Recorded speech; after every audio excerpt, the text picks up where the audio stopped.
mfano kwa mama yule ambaye aliyekuwa hospitali. Wengi wamekusanya kikundi kwa kumtembelea hospitali, wakimfariji kwa yale ambayo amepitia, lakini ikaonekana kwamba yeye yunaye nguvu kuliko wale wamemtembelea. Sema ibada. Bwana Yesu asifiwe.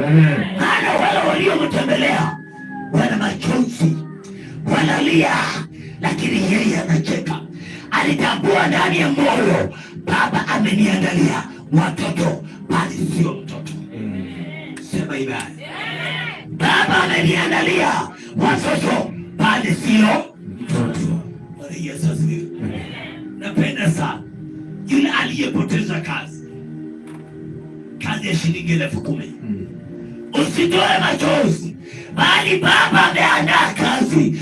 Wacha hii ya mateso ambayo umepitia ndani, wacha hii ya